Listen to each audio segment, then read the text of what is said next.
Comment pallier le gel de l'aide américaine sur le continent? Quelle marge de manœuvre possible pour les pays africains? Nous posons la question ce soir à notre invité, Thomas Mielonio, chef économiste au sein de l'AFD, l'Agence française de développement. Bonsoir et merci d'être avec nous. Bonsoir. Le gel de l'aide américaine est estimé à 30 voire 35 milliards de dollars pour ce qui concerne le continent africain. À en croire certaines ONG, le bilan s'annonce désastreux. Partagez-vous ces prévisions? Ce qui est certain, c'est que personne ne pourra se substituer au financement américain. Vous l'avez dit, 30-35 milliards. Pour vous donner un exemple, l'AFD en dons, c'est de l'ordre de 700 millions cette année, c'était 1 milliard l'année dernière. Donc on n'est pas dans les mêmes proportions.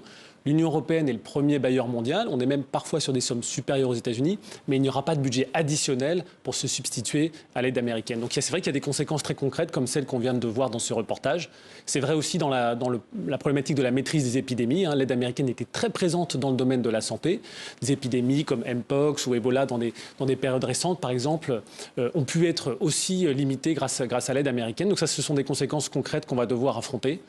C'est vrai aussi de tous les programmes d'appui aux femmes. Par exemple, les droits des femmes font partie des secteurs sur lesquels les États-Unis ont réduit très fortement leur appui. Alors, selon vous, comment les différents États africains pourraient-ils combler le déficit financier qui venait des États-Unis ?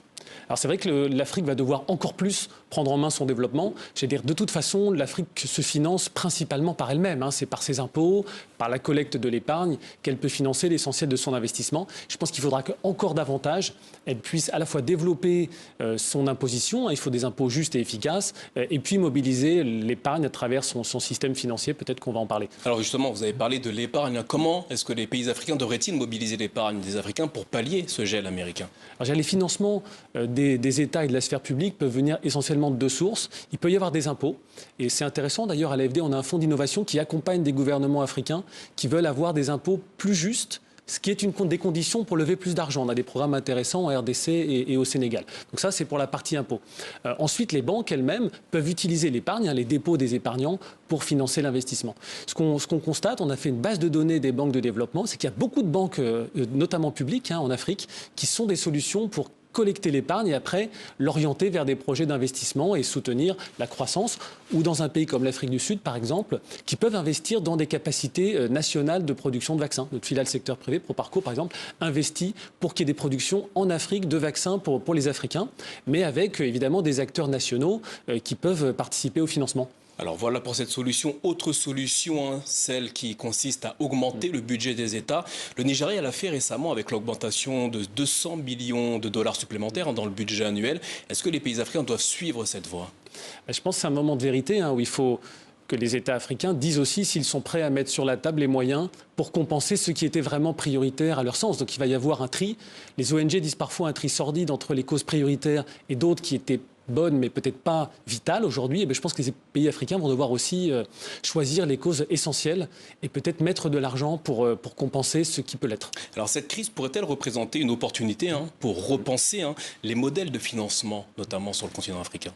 Je le disais à l'instant, il va y avoir peut-être moins de ressources internationales. Les États-Unis ont aussi décidé de retirer leur appui au Fonds africain de développement, qui est le fonds concessionnel pour faire des prêts à taux réduits de la Banque africaine de développement. C'est-à-dire que l'Afrique va se financer probablement davantage par elle-même. C'est intéressant aussi de voir qu'aux États-Unis, l'institution qui finance le secteur privé, USDFC, qui avait été créée pendant la première administration Trump, a été renforcée budgétairement. L'essentiel des aides ont été réduites, mais l'appui au secteur privé, lui, a été consolidé du côté américain. Et on observe des tendances un peu similaires en Europe, ce qui veut dire qu'il peut y avoir aussi une option d'encourager davantage et trouver davantage de financement pour le secteur privé africain. Alors certains acteurs sur le continent affirment que cette situation devrait inciter les pays à renforcer le financement domestique et réduire leur dépendance à l'aide internationale. Selon vous, est-ce la meilleure solution possible pour les Africains ? En tout cas, je crois que c'est la seule aujourd'hui. Encore aujourd'hui, la Banque centrale américaine a décidé de maintenir des taux élevés. Ça veut dire que l'argent en dollars, en euros au plan international va être plus rare et plus cher. Et donc, finalement, qu'on adhère ou pas à cette solution, moi je pense que par ailleurs c'est une bonne chose, mais c'est vrai que c'est l'Afrique qui va devoir trouver davantage de financement par elle-même. Alors, vous disiez précédemment, vous avez déclaré précédemment que l'Afrique a autant besoin d'aide que d'investissement. Qu'est-ce que vous entendiez par là ? La logique d'aide, on le voit, est très contestée aujourd'hui. Elle est contestée parfois dans les pays européens, aux États-Unis, avec une forme de repli sur soi, ou bien parfois c'est la tension budgétaire, c'est plutôt le cas en Europe. Ça, c'est une première chose. Donc l'aide peut être contestée en Europe, mais j'observe que c'est aussi le cas en Afrique, où il n'y a pas forcément une envie de recevoir la charité. Donc l'idée d'investissement, de trouver des intérêts partagés, a, je pense, aussi une attractivité sur le continent africain.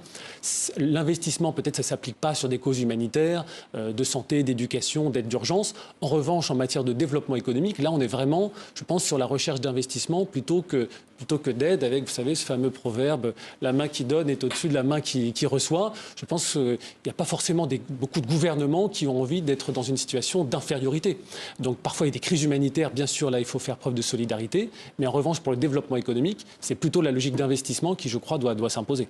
Thomas Melogno, merci d'avoir répondu à nos questions au sujet de ce gel des financements américains à destination notamment du continent africain. Merci à vous. Merci.